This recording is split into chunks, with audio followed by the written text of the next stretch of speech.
Okay, so this is going to be the last lecture just specifically on domestic policy in the Reagan administration. The next three lectures I'll deal with foreign policy issues. And, you know, it is pretty remarkable how the issues that are really front and center today were also pretty much front and center in the beginning of the Reagan administration. So I'll spend probably more time today on immigration than on the other issues. That's the first one I'm going to talk about, because not only was it a highly contested issue during the Reagan presidency, but there was actually the last major immigration legislation in the United States was actually passed and signed and supported by Ronald Reagan. So we'll be looking at that.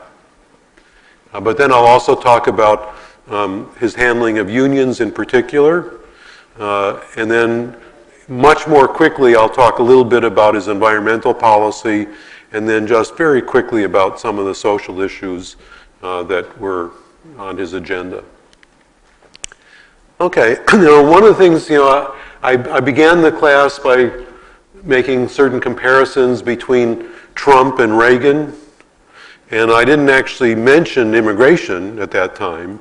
But if you're going to look at differences between Donald Trump and basically the Republican Party's position today and the position supported by Ronald Reagan in really from the time he became president through 1986 when legislation was adopted, I would say that Ronald Reagan would have a very difficult time on the immigration issue being supported by Republicans today. And you'll see why as we look at what actually transpired.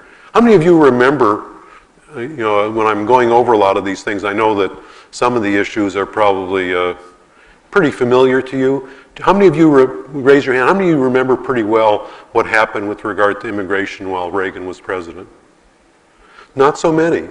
But, you know, actually when I was doing some research for this lecture, looking at newspaper coverage, there have been a number of articles, columns, and basically news articles as well in major magazines and newspapers that basically go back to 1986 and look at the differences between what happened then and what's being debated now. Okay, so just as I've done with a number of other issues, give you a little bit of a primer about the situation regarding immigration before Reagan took over as president in 1981. So a very quick primer on the history of immigration. You know, up until roughly the First World War, in American history, immigration was pretty much unrestricted. I say pretty much.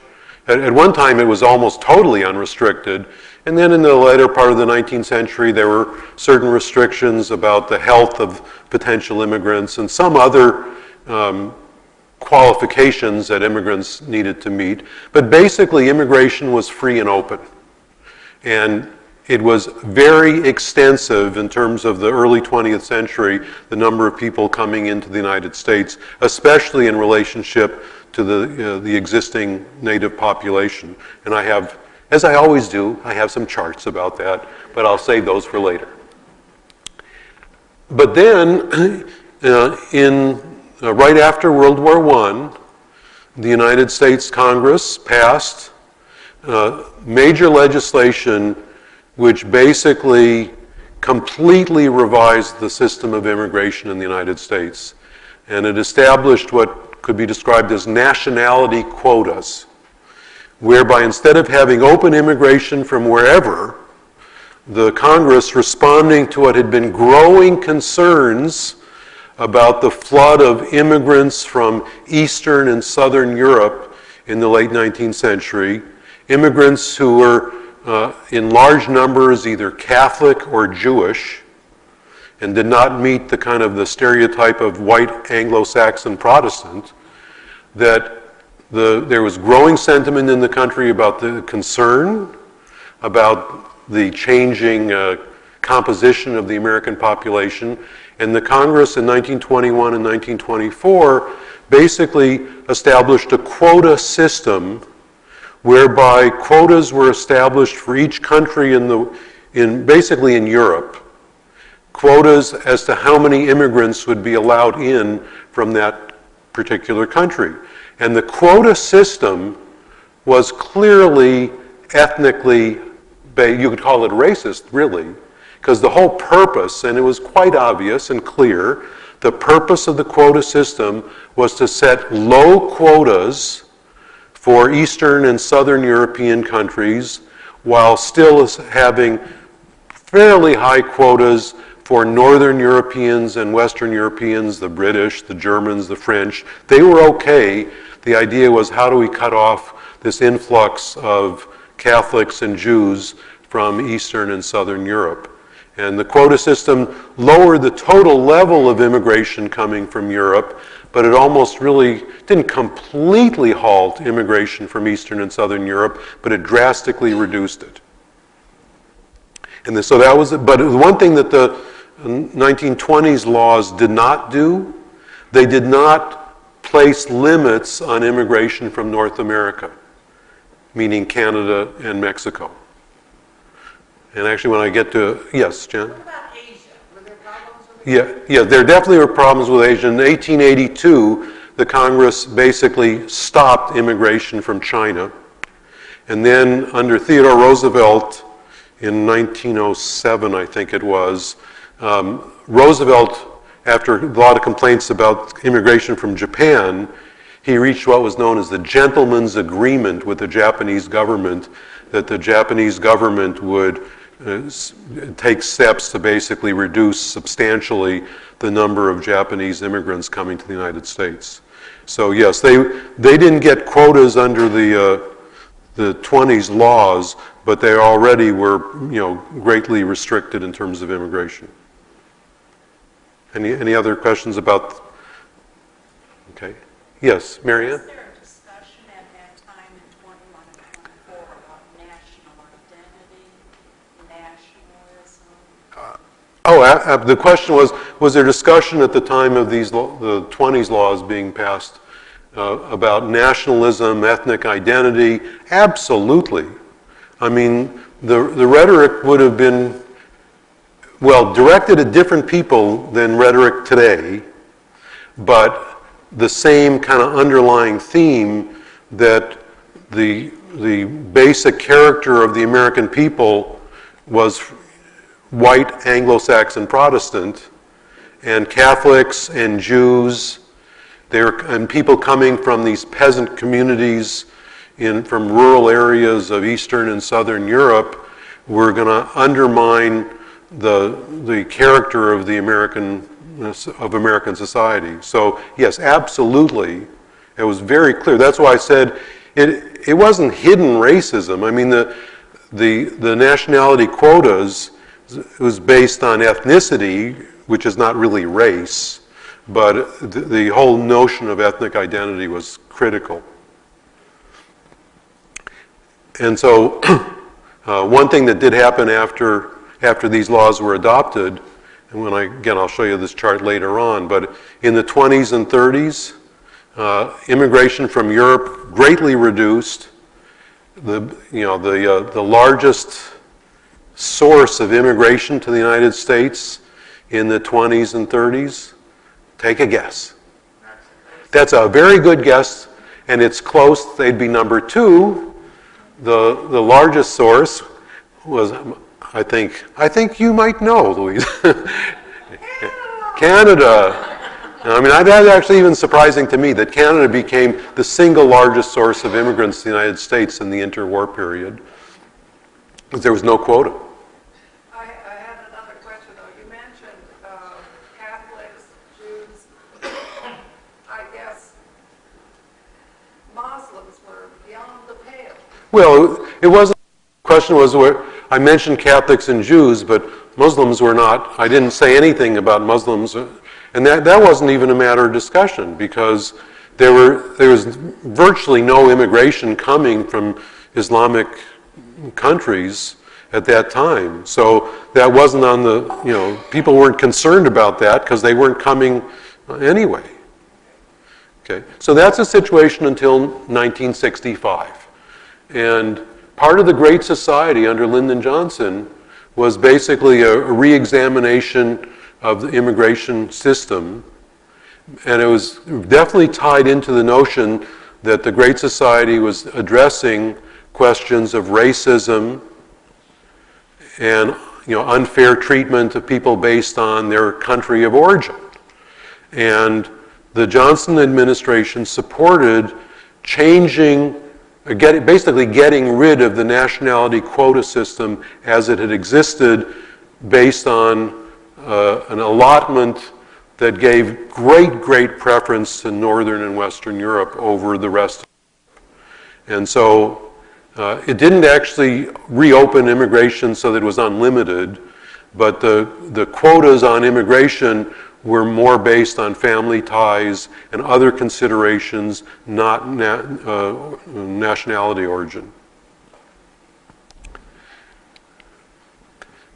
I'm going to bring up these two because they're related. Now, all along, Mexico, as Frank, as you guessed, that Mexico would be, especially after 1921, would be a major source of immigrants to the United States, along with Canada. In addition to legal immigrants just coming and taking a route toward possible citizenship in the United States in the period from the 20s up to the 1960s, there was another program that was established during World War II. And I'm from California. I certainly heard of this program when I was growing up. It's called the Bracero program.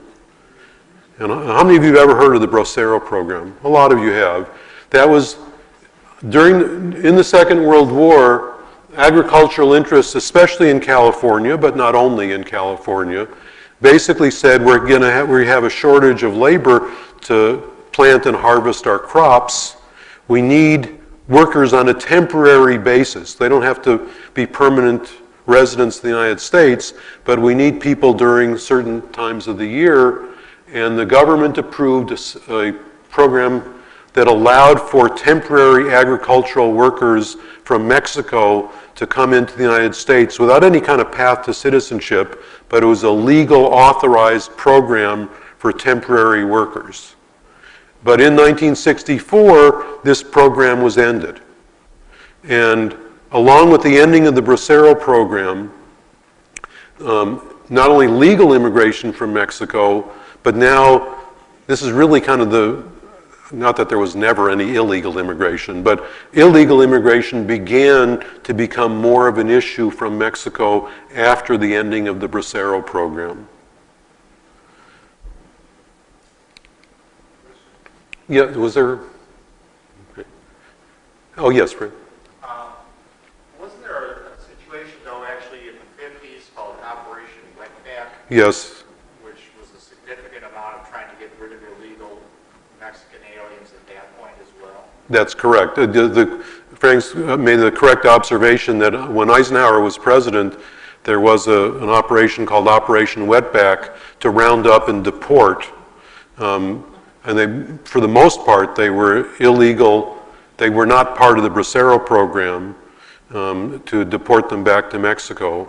And yes, so there was sort of countering tendencies there, but there was, and I don't remember the numbers on the Bracero program.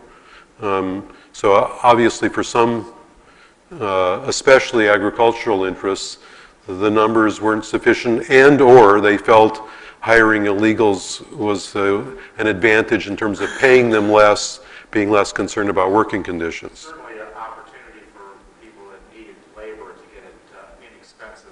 Yes, there were definitely, and this is going to be one of the key issues, even under Reagan's presidency. This is not discussed much today, but one of the concerns was as illegal immigration increased, especially after the ending of the Bracero program, that there was the problem that illegal workers, especially in agriculture, but not only in agriculture, were easily subject to exploitation by their employers. They had no bargaining power. They couldn't go to complain about conditions. They weren't subject to wages and hours laws. And so there was definitely a concern that this meant harsh treatment of illegals, plus the consequence of that would also be undermining wages for legal citizens and or legal residents, because then they're competing with people who are not subject to the to regulation. They're powerless. They're powerless, yes. And especially, I'm sure a lot of you remember in the 60s, that was also the time in California where Cesar Chavez and the United Farm Workers began trying to organize agricultural workers in California, and ultimately successfully, but only with a great struggle. Okay, so by the late 70s, or by the time Reagan became president, it's estimated that there were 3 to 5 million illegal immigrants in the United States at that time. And again, of course, it's estimates, just like you hear today that there are 11 million. How do you know? I mean, it can only be an estimate because obviously they're not part of the census in terms of, would you identify yourself as an illegal alien so we can count you properly? But the estimates were roughly 3 to 5 million illegal immigrants. And this problem was of concern, as I said, especially unions and especially the Hispanic community in America, which didn't have a lot of political power, but there were concerns about these workers being exploited unfairly and how that exploitation was also undermining the wages and status and working conditions for legal workers in the United States. And there was also the concern that, just as it's being expressed today, this is not a good system where you have millions of people in the country illegally. We're not in control of our borders. This is not a good system. And so don't we need to do something about it? And while Jimmy Carter was president in 1978, and actually Ted Kennedy in the Senate played an important role in this, a presidential commission, a bipartisan presidential commission was established by Carter, which in the end didn't actually report until a couple months after Ronald Reagan became president in 1981. The chair of this commission was Theodore Hesburgh, and I bet some of you, how many of you have heard of Theodore Hesburgh? Notre Dame? Yes, a lot of you have. He was the president of the University of Notre Dame, and he also had been a member since the 50s. Eisenhower had appointed him to the United States Civil Rights Commission when it was first established in 1957. He was a noted advocate for civil rights and was generally seen as a quite progressive Catholic leader in the country. So he was the chair of the commission. Other members, the two key members of the commission who I'll be mentioning in just a moment, I'll mention them now, but their names will appear in just a moment, were Senator Alan Simpson from Wyoming, who was a Republican, and if you watch, he's no longer in the Senate, but he's still alive, and he will sometimes appear on television on these, on CNN or MSNBC, or I'm not sure whether he ever appears on Fox, but as a Republican voice, he's still quite outspoken in talking about public issues. And then another person was a Democratic congressman from Kentucky, of all places, whose name was Raymond Mazzoli. So that commission, established before Reagan became president, but it presented its findings right after he became president. And that commission, whoops, you want to see that yet. That commission was definitely concerned about the treatment that was being meted out to illegal aliens in the United States, or unauthorized aliens. That they definitely were concerned about the exploitation that these people were suffering at the hands of some, not all, but of some employers. And so they wanted to address that issue. And so one of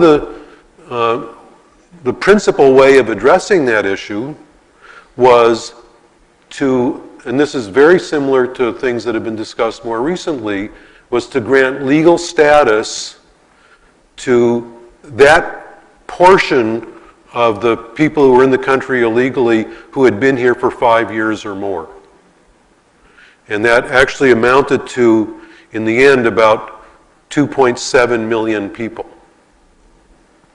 And even to the point of once granting legal status to allow then for the process of naturalization becoming citizens.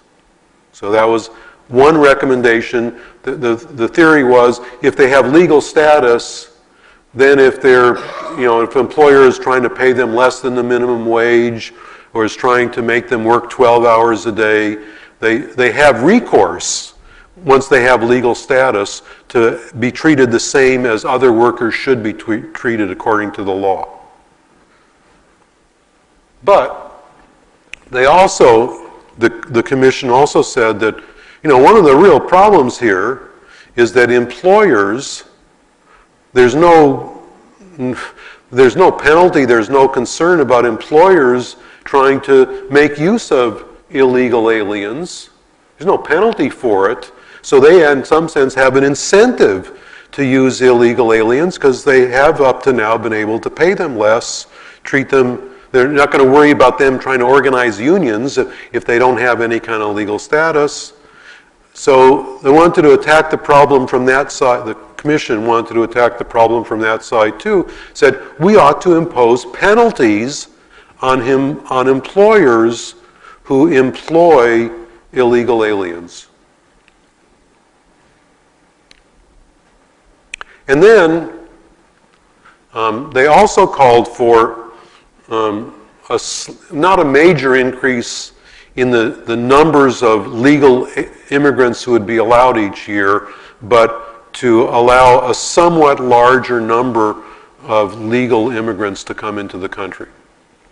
Again, the notion was not that immigration is hurting America, that immigration, they assumed that immigration was a positive for America. But they didn't call for unlimited, but for a somewhat expanded number. I didn't put this up there, but they did also talk about increasing border security. They did not completely ignore that issue either. Okay, so they came out with their report, and the following year, in 1982, legislation was introduced in Congress, basically trying to write into law the recommendations of the commission. And here, those are the two individuals, Simpson in the Senate and Mazzoli in the House. Their names became attached to this legislation in 1982. So it would ultimately become the Immigration Reform and Control Act, but it's also commonly known as the Simpson-Mazzoli Act. So they introduced it in 1982, but it didn't really go very far. And Ronald Reagan was sympathetic to it. And as we'll see, ultimately, when it finally did become law, Ronald Reagan used a word which would make him ineligible for pretty much anything in the Republican Party today, because he explicitly would end up supporting the notion of amnesty. He used the word amnesty as something that Ronald Reagan favored in supporting the idea behind the Simpson-Mazzoli law. Yes? Did the commission, item 1 there, did the commission members have a number in mind, or did they mean all? Who would get legal status? They had to meet certain requirements. Not every single illegal immigrant in the country. The major consideration was they had to have been in the country. They couldn't have just arrived in order to qualify. I thought it was 5 years, but I think maybe it was even a little bit less. But there was a certain time period, and that was the main criteria. I'm pretty sure, I don't remember reading this, but I'm pretty sure that people would not be eligible if they'd been convicted of crimes or something, criminal activity other than being an illegal immigrant. So yes, it wasn't unlimited for every single illegal immigrant in the country. But as soon as they were granted that status, they did not have any penalties imposed on them. That was ended. Item 2. Yes, if they had legal status, then they were no longer an illegal immigrant, and an employer could hire them legally. Yeah. Yes. Related to that, whether it's 5 years or 3 years or even 5 months, the longer an illegal alien would stay in the country, the more children they would have. And I wish you could elaborate a little bit because it's still a problem today. The children are considered United States citizens. And the children won't be deported, but the parents, I know I grew up in Colorado and the beef farmers there back in the 50s used to have all these people that would come in and pick the bees, sugar bees, and then they go back to Mexico, most of them, but they would try to leave the children there, or they would get married, and it's still a problem, and what are we doing to resolve it? You know, that's in terms of what was happening in the early '80s, or how the commission addressed that, and the things I read about the commission, I didn't see anything that specifically addressed the issue of this. Obviously, the children born here are citizens by the virtue of the Constitution, and A lot of those people would stay there after the harvest season was over, and they would live in Longmont and all of southeastern Colorado, and they would stay on the farms and they'd go to the little towns and find jobs through these immigrants, through these people who would hire them because it wasn't illegal back then. if they were in the country illegally, if they'd crossed the border illegally to take up farm work, they would have been illegal. If they had immigrated legally through gaining resident status, it wouldn't have been a problem. So I don't know what more I can't say much more about it. There's a lot of people that take advantage of that. I don't know if advantage is the right word. They use that as an opportunity to become citizens. Even today, a lot of the Asian people, there's some in Opelika that are Asian people that are trying to get married. If they're adults are here, but they're going to be going back, but they're trying to get their children married before they go back. Go to their home country. Yeah, but if their children were born here, they're citizens anyway.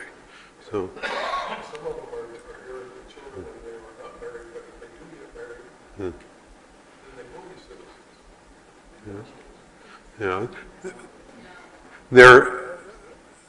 You don't automatically gain citizenship by marrying an American citizen.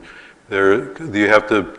It's not automatic, and so I'm not quite sure of the situation you're describing. No, it's definitely not automatic. Okay, so Simpson and Mazzoli introduced it in 1982. If you remember what I said at the outset, when did the bill become law?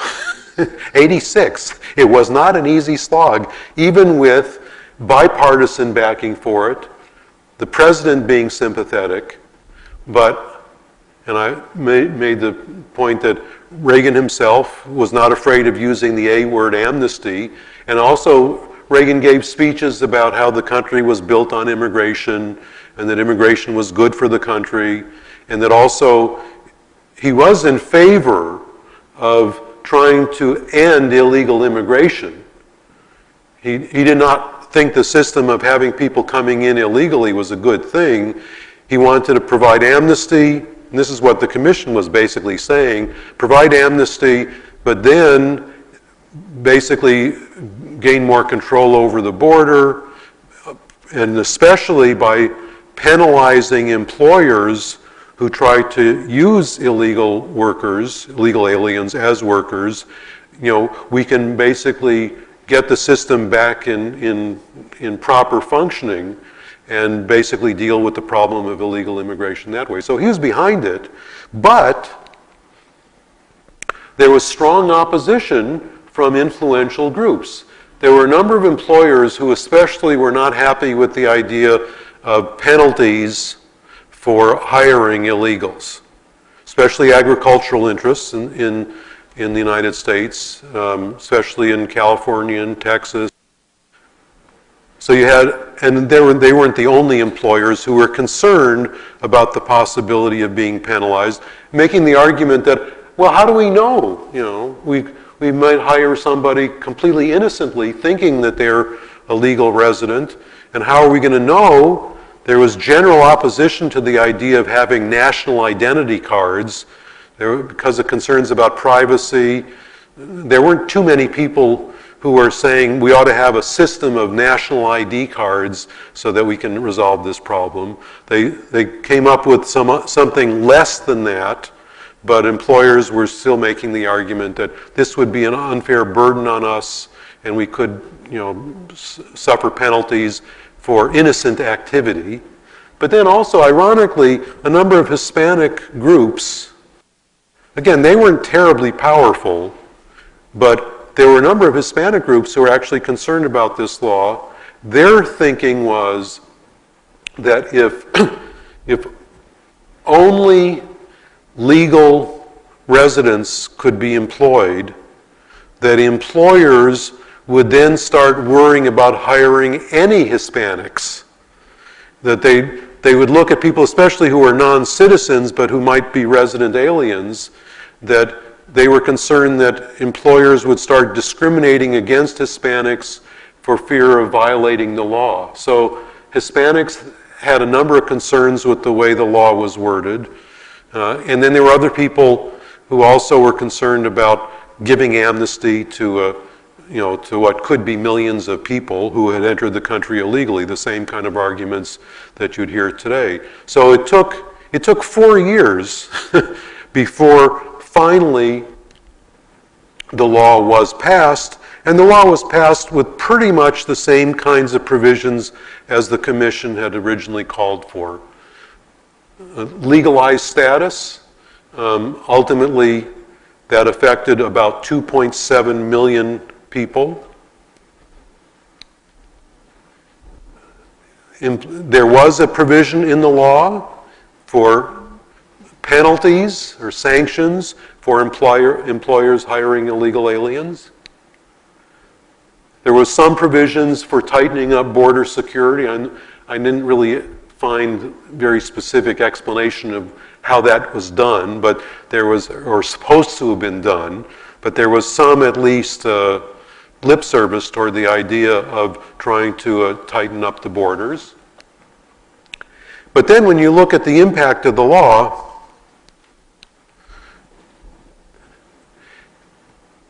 studies were done of what impact it had on the people whose status was legalized. And it certainly did help them. It did, their wages did go up. And over 1 million took advantage of the legal status to enter into the process for gaining citizenship, which is a 5-year process. And so ultimately about 1 million people gained citizenship status as a result, but the others were resident aliens. So on the one hand, if the commission was concerned about immigrants, it had some positive effect. But the idea of employer sanctions was never really enforced, or has not been enforced very effectively, or was not enforced very effectively. And so that end of trying to crack down on or limit the number of illegal immigrants by discouraging employers from using them, that proved to be really ineffective. And obviously, as we know today, with 11 million roughly, that's the estimate I think that you see most often, of roughly 11 million illegal immigrants in the United States today, the law didn't work. The border security obviously was not sufficient to end illegal entry into the United States. The law didn't provide enough sanctions to discourage workers from being able to seek employment, coming into the United States to seek employment even if they didn't have legal status. So even Alan Simpson, I read an interview with him that was done not too long ago. Even Simpson, sort of regrets that the law did not fully accomplish what it set out to do. It certainly did not successfully deal with the illegal immigrant problem in the United States. But as I said at the outset about looking at Ronald Reagan and his relationship to this, I mean, his whole perspective on this was he was an active supporter of this legislation. Okay, so now we can move on to some charts. Oh, before I got into charts to show you the effect. Okay, there's Reagan's, this is the bill signing for the law in 1986. That's Mazzoli. That's Alan Simpson. Of course, that's Vice President Bush. Back over there, yeah, that's Ed Meese, who was going back to California days, was one of Reagan's closest advisors and was at one time Attorney General. Okay, so you want to see some charts? What's a class without charts? Okay, so that shows, in the immediate aftermath of the passage of the law, the number of illegal immigrants living in the United States certainly declined. Of course, it declined because you gave legal status to most of them. But even here, when you look here, it didn't stop entry by illegal immigrants after the law was passed, but it had stayed pretty constant for the decade. I'm not quite sure what accounts for the huge increase in the number of illegal immigrants coming into the country.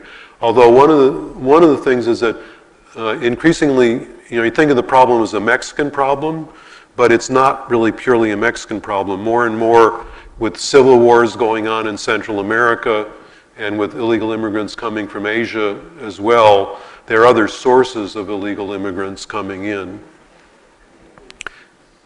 But so, in this sense, this is obvious. This is only to 2005, so that number is not a whole lot higher today.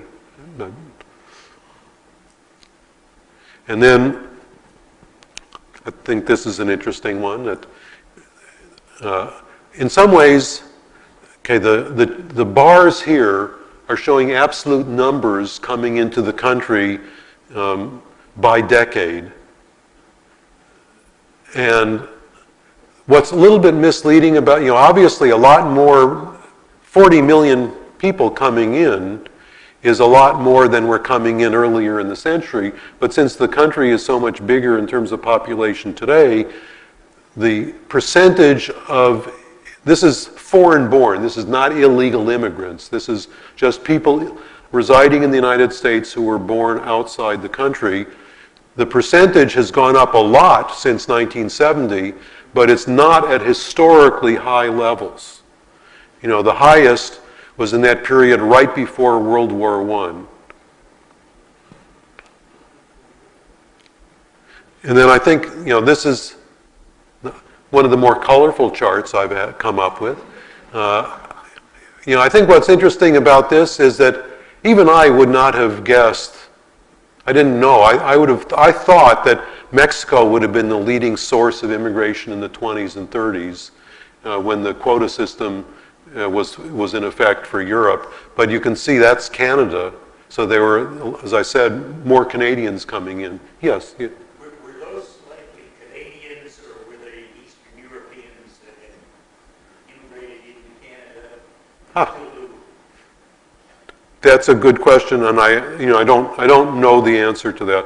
I know that there was pretty significant immigration from up in the Northeast of French Canadians across the border, but I'm not sure where if this was a second migration for a lot of those people or not. It's a good question. I think that there's something to be said about the second migration, that people who could not get into the United States directly went to Canada first, and then my grandfather, for example, went to Canada 1922 from Finland, he would have liked to have come to the United States, but was unable to because of the quota system that had been initiated. And so I think secondary immigration through Canada was quite a phenomenon. Yeah. No, I certainly don't have numbers on that. What I also do know, this is just sort of this is not anecdotal, this is aside from the main things I was talking about, but I know when you look at the Mexican immigration here, going to the 30s, I know that once the Great Depression really took hold, there was, especially in California, but not only in California, there was an effort to push out Mexicans living in California, whether they were legal immigrants or not legal immigrants. And I mean, oftentimes they were actually even rounded up and sort of pushed across the border. But in effect, during the Great Depression, more Mexicans left the United States than entered the United States.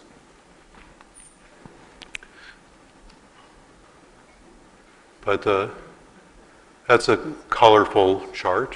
So that's up there for you to study if you want on my website. Let's see, how are we doing? Would you like to take a 5-minute break now, unless there are any other comments or questions about immigration? Okay, then why don't we take a 5-minute break and we'll look at other policies. Okay, so I want to take up another issue which is not so much being discussed today, but was certainly one of the, well, it was an event in particular very early in the Reagan presidency that, again, I bet a lot of you remember, that in and of itself, important, but perhaps not as important as the fact that it was part of what became a pattern in the Reagan administration in regard to what I will call labor policy, especially policy toward labor unions. And in a lot of ways, Reagan's election in 1980 would be an important, turning point might be an exaggeration in terms of the fate of labor unions in the United States, because labor unions were already in trouble by the time Reagan became president in 1981. Membership had been going down for a lot of reasons. We can talk more about that later if we want to, if you want to. But, and again, I have a beautiful chart that shows that, certainly after he became president, after the things I'm going to talk about now, union membership would ultimately plunge, and the power of unions was tremendously undermined as a result of certain policies of the Reagan administration. And what's so kind of ironic about that, I mentioned that first lecture about Reagan's own background. In the history of the United States, there's only been one president who had been a union president, and that was Ronald Reagan, whom I mentioned, was head of the Screen Actors Guild from the late 40s into the early 50s, and then he served again briefly later on in the late 50s, or it was in 1960. And there he is. That's what he looked like when he was president of the Screen Actors Guild, appearing before the House Un-American Activities Committee in 1947, right after he had become president of the union. So you would think someone with a union background would be sympathetic to unions. But as he became increasingly conservative after World War II, and especially in the 50s and in the early 1960s, I think his attitude toward unions evolved. And when I say it evolved, he became, much less sympathetic to unions interfering with management prerogatives. I mean, when he had been president of the Screen Actors Guild, he actually worked pretty collaboratively with the Motion Picture Producers Association. I mean, he tried to get, good deals for the members of the Screen Actors Guild, but basically he was often thought of as a pretty collaborative union president with management. When he became president, again, I'm sure you all probably remember the strike that took place? How many remember what was known as the PATCO strike? Not all of you, but most of you. PATCO stands for Professional Air Traffic Controllers Organization. Now you remember. So what's PATCO? Well, PATCO, the Air Traffic Controllers Union, had, I think it was in the neighborhood of like 11, 12,000 members. So basically all the air traffic controllers belonged to this professional organization, which had a contract with the federal government, which was actually their employer. And it's one of the striking things about PATCO. It was one of the few unions in 1980 which endorsed Ronald Reagan.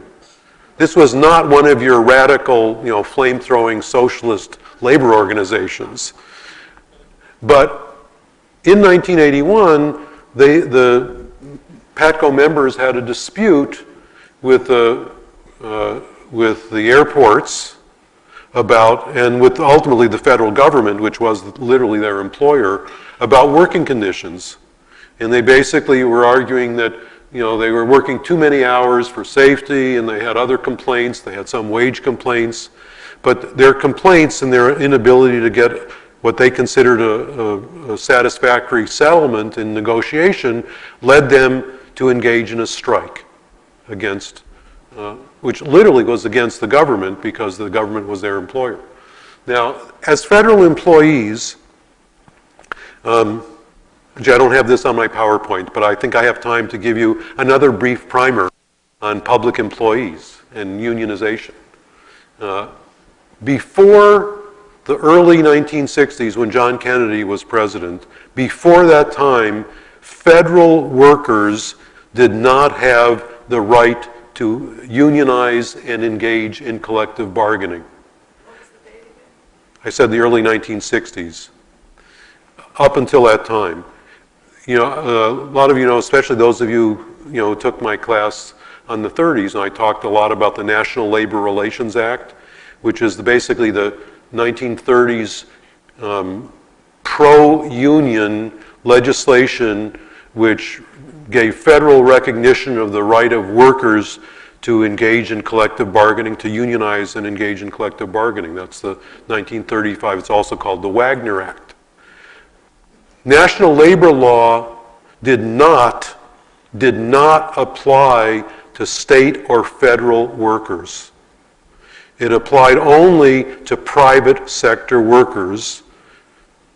So up until Kennedy's presidency, federal workers had no right to engage in collective bargaining. They had associations, they could bring issues to the federal government, but they didn't sign contracts, and they certainly didn't have the right to strike. John Kennedy issued an executive order when he was president, recognizing, or you could say giving, because they didn't have it, so he wasn't recognizing it, but allowing federal workers to unionize. So that's the first time in the early 60s. I won't go there. So early 60s, from that time forward, federal workers had the right to unionize, but with an important proviso. That is that they were not allowed to strike. Especially they are not allowed to strike if it endangered the safety or security of the country. So air traffic controllers obviously were involved in issues that relate to the safety and security of the country. So legally speaking, PATCO did not have the right to call its members out on strike. And so Ronald Reagan was faced with this situation. This is a union that had supported him. They were making demands that led to the strike, and he said, in a very firm way, federal workers do not have the right to strike, that which was literally certainly true, and if you don't get back to work in 2 days, I'm firing you. And I don't know whether the members of PATCO thought he was going to follow through on that threat. And not every single member of PATCO went out on strike, but the large majority did. And I'm pretty sure they thought, well, they're like something like nearly 10,000 of us out on strike. The country can't do without us. They can't run the air traffic control system without us. So you'd think they'd have pretty good bargaining power, even if they were violating the law. But Reagan said, no, I'm going to fire you if you don't get back to work in 48 hours. They did not get back to work, and by using military air traffic controllers, quickly recruiting more people to take over these jobs, Reagan ended up firing the large majority of the membership of PATCO. It was highly symbolic for a number of reasons, and significant. Of course, it was significant for the members of PATCO who got fired, and who had overestimated their bargaining, their leverage against the administration. But it was also significant in terms of Reagan's image. This was a guy who, he was appearing, and he was tough and forceful in handling this situation, and the substantial majority of the country were sympathetic with Reagan's position and agreed with him. They didn't have the right to do this. They were breaking the law. They had the choice to go back. They didn't go back, so he found, another alternative. And fortunately for not only Reagan, but for the country, the replacements that he was able to, not just he personally, but that the Federal Aviation Administration was able to recruit to take the place of the fired workers, there were not a rash of accidents taking place. So, I mean, that could have happened, but it didn't. They did slow. I flew during that time, and it slowed down flying. Yeah. You sit at the airport waiting until you. I mean, it had an effect. The wrong thing, but it Yeah. did affect being Yeah. able to fly in a timely manner. Yeah, but the most fortunate thing is that there were not accidents that were related to the replacement controllers. Am I correct or incorrect in remembering that there was an increase in near misses or in fatigue on the part of the air traffic controllers or something like that? I seem to remember something about that. I'm not sure. The air traffic controllers, one of the issues that they had when they went out on strike, they were arguing that they were suffering from fatigue because they were working too many hours. So that was one of the issues in the strike. What happened with the replacements, whether that was then with them, I'm not sure. But as I said, this politically worked very well for. I don't think he did it strictly for political reasons, but it worked very well for him in terms of enhancing his image for the majority of Americans, as somebody who was going to be forceful. But more to the point in terms of my concern about labor issues and the handling of unions, what the message sent to unions in the country, not just unions of government employees, but to unions across the country, is that this is administration that's going to take a hard line on labor.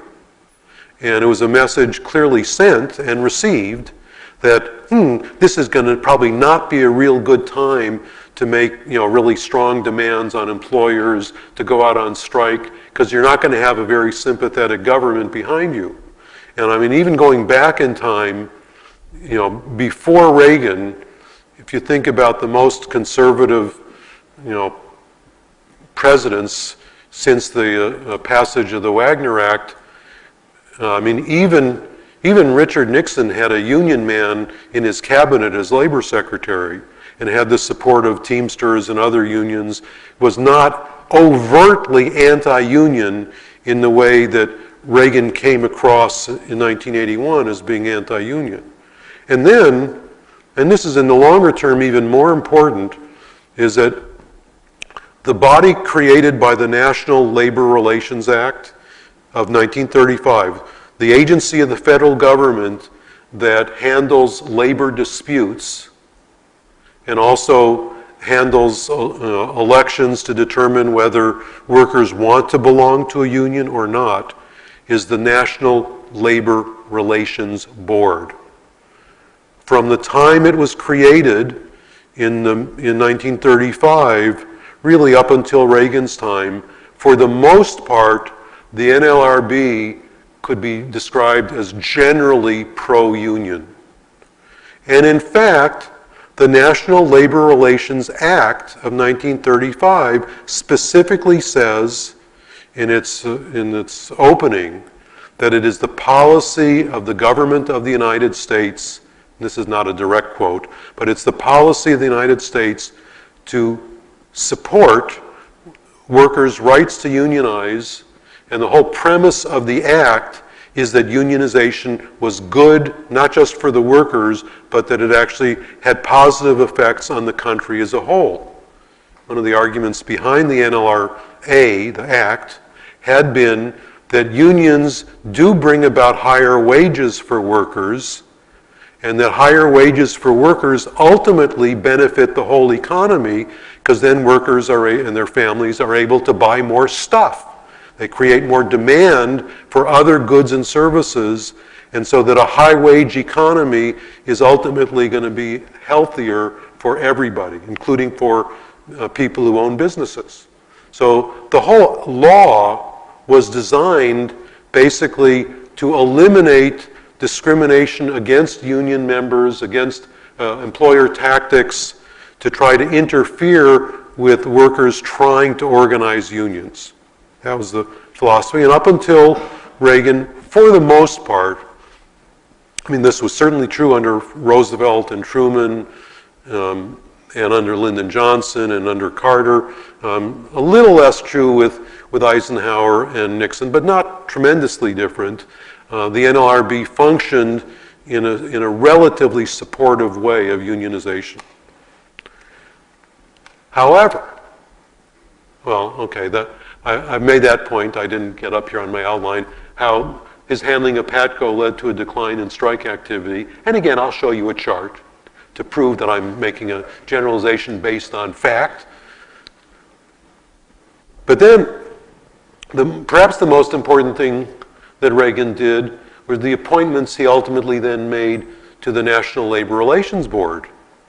And in particular, he appointed a man by the name of Donald Dotson in 1983 to head the National Labor Relations Board.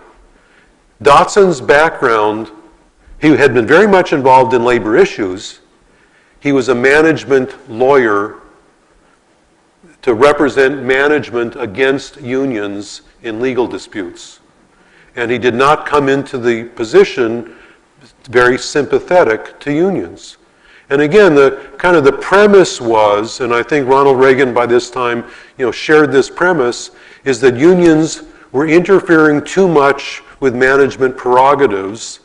They were contributing to inefficiency as a result, and that allowing management more freedom by restraining the power of unions would actually be better for the economy. I'm sure he probably believed that. But under Dotson, the NLRB became really a management defender rather than a union defender. And it did this in a number of ways. One thing is that under Dotson's leadership, the NLRB took longer and longer to handle complaints from labor. If a worker complained, and this is a typical kind of complaint that would come to the NLRB, you have a workplace where workers are trying to form a union, and the typical thing in developing that, according to the National Labor Relations Act, is that if the workers can come to the NLRB and ask for the NLRB to come in and hold an election to determine whether the majority of workers want to unionize or not. And while workers are trying to get prepared for a union vote, the NLRB specifically bans or outlaws certain kinds of activities by employers to prevent intimidation of workers who may or may not want to unionize. And one tactic that employers had used, and this went back before the NLRA was passed in 1935, but continued to happen after the law was in effect, was that sometimes an employer would see that there were ringleaders trying to unionize his workforce, his or her workforce, usually a he. And one tactic of then trying to prevent workers from deciding to unionize is, before there's ever a vote, fire the ringleaders who are trying to unionize. Now that's illegal, according to the National Labor Relations Act. But what increasingly was happening in the 80s is that that might happen. The worker would go to the NLRB, file a complaint. Well, it might take 2 or 3 years for the NLRB to actually get around to dealing with the case.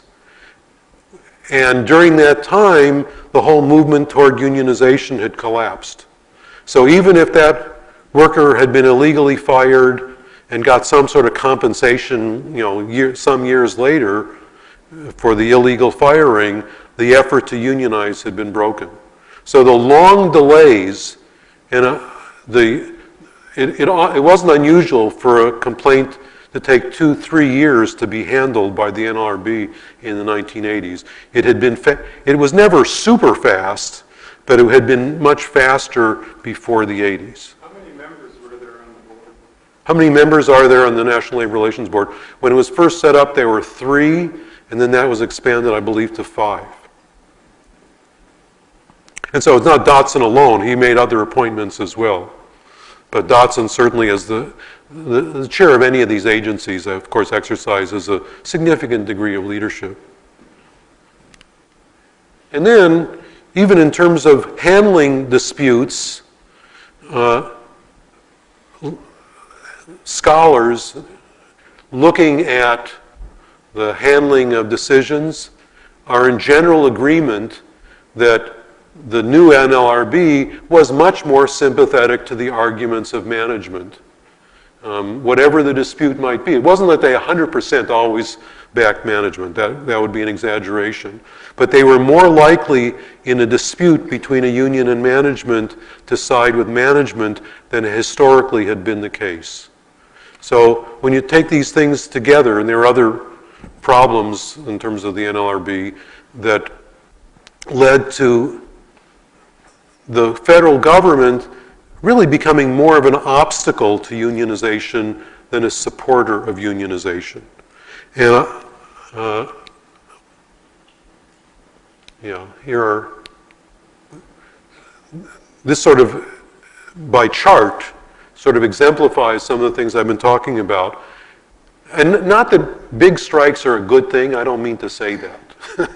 I mean, who wants to have strikes? I mean, workers shouldn't want to have strikes either. But in the 70s, these are big strikes with 1,000 or more workers involved in each individual strike. So there are over 250 such strikes in the 1970s. And that kind of strike activity, and that wasn't historically unusual since the 30s, but what it indicates is that workers felt that they had a strike can be either a result of worker weakness when they're unable to find any other way of putting pressure on, or even more often, a strike is an example of workers feeling that they have the strength in a strike to put pressure on management to get more what they want.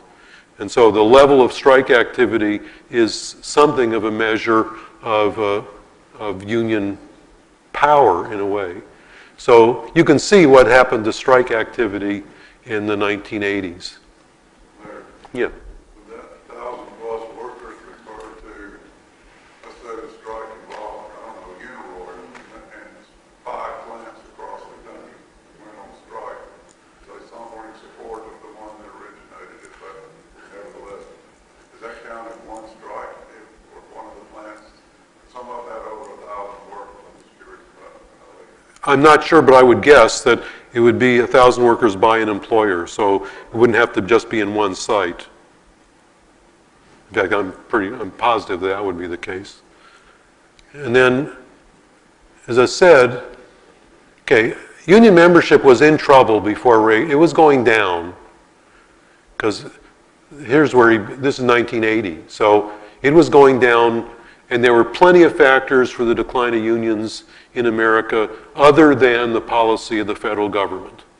I mean, the fact of globalization and competition with, foreign workers who were being paid a whole lot less, and the pressure that put on American workers, whether unionized or not, in terms of wages and other things. So there were plenty of reasons that unionization was going down.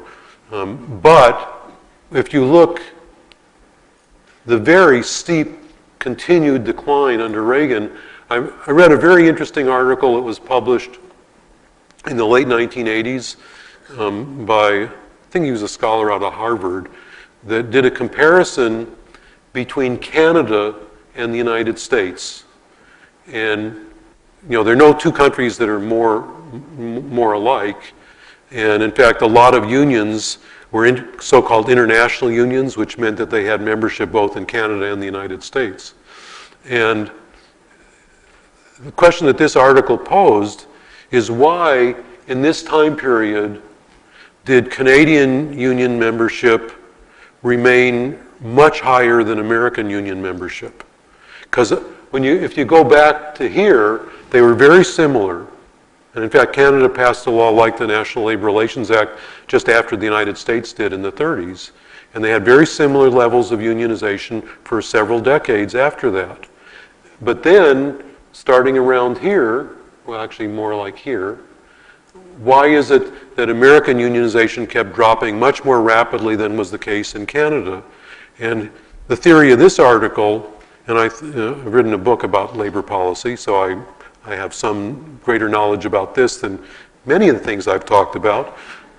I do think that it's the case that the policy of the federal government through the National Labor Relations Board, and the fact that the National Labor Relations Board made it a lot harder to conduct elections, they were a lot slower in responding to complaints, created an environment which was more hostile to unions than was the case across our northern border. So that even today, membership in unions has been on a downward path in Canada also, but it's not like this. So unionization is still stronger in Canada. Part of it, maybe not the whole part, but part of it, I think, is the policy that in many ways is a legacy of Ronald Reagan. Yes? That's really alarming that putting a fox in charge of the chicken house can make that much difference in the trajectory of it. I mean, when you think of all the agencies where that's possible. No. Yeah, the comment was that Martin found it alarming that having somebody in control of a federal agency can make that much difference in membership, or in this case, in union membership. I would say that the other forces operating didn't mean that union membership was going to stay like this. So that it would have gone down, more likely than not, it would have continued to go down after 1980, even if, let's say, Jimmy Carter had been reelected.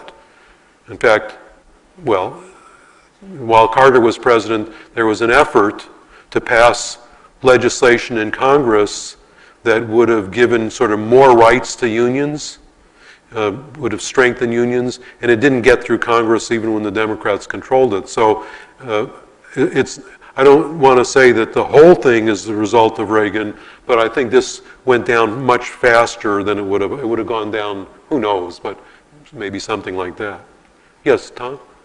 Larry, when did outsourcing to other countries may take hold? Okay. The question was, when did outsourcing to other countries take hold?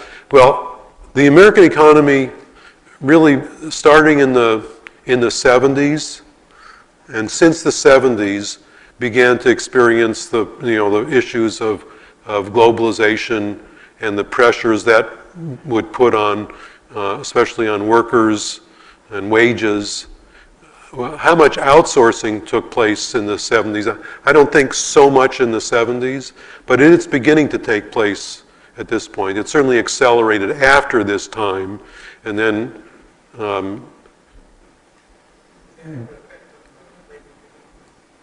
well, it does it to this, does outsourcing have an effect on labor unions? It does to this extent.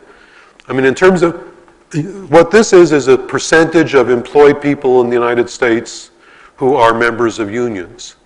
So if you take jobs, if nobody's employed, then, well, you're still looking at what's the nature of the labor force. So if people lose a manufacturing job, which is being outsourced, and then have to look for other work and they have to go into a service industry, then service industries, and are generally speaking, going to have a lower rate of unionization than traditional manufacturing. So in that sense, outsourcing is going to take away jobs that are more readily organized and put them into industries that are harder to organize. It is the case, though, that unions began to recognize that service industries are the ones that are growing the most. And so, the fastest growing unions since this time period, and there are not many unions growing, most unions are losing large numbers of members, but the few that have gained members are service industries, and in particular, and this wouldn't really help too much the manufacturing worker who lost a job because of outsourcing, but I bet a lot of you know that this figure here, this is just so slightly lower now than 11.9%. This is of all workers. If you took the rate of unionization just for private sector workers, that is to say non-governmental workers, this number is about 7%. And the one source where unions have gained some members in the last several decades has been in unions like teachers' unions, government employee, public employee unions have been, and that's why what's happened the last 6, 7, 8 years with, in many, that's a state issue, many states have eroded by legislation the right of state workers to unionize, and so that number has really not continued to increase in recent years. That's not a really direct answer to your question, but it's talking around it anyway. Okay, so any other comments, questions about labor and labor unions and the Reagan policy? Okay. Oh, the one other, when I'm talking about the effects of all this and the decline of unions. I have a question before you go any Yeah, further. okay. Would you agree with me that that PATCO strike was an absolute disaster for labor? Oh. That labor's really never recovered from it. Yes, I mean, could you hear that?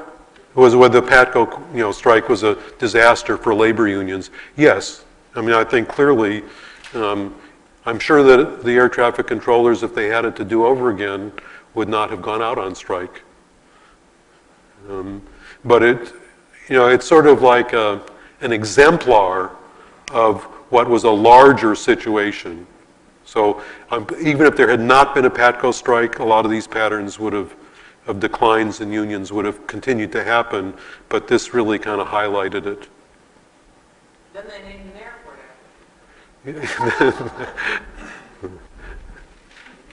after. Just a brief comment about why in my own opinion, I think this is such an important issue, is that look what happened to real wages are wages adjusted for inflation.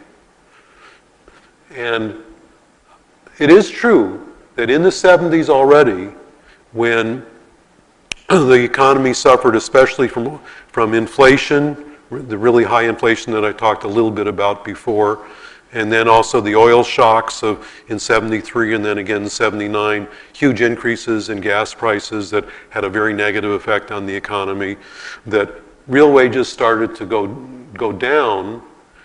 They continued to actually go down in the 1980s, made a very slight recovery, but as I think a lot of you know, I think there is well, you may not know this, you do know, I think, that real wages for workers in America today are really no higher than they were 40, 50 years ago.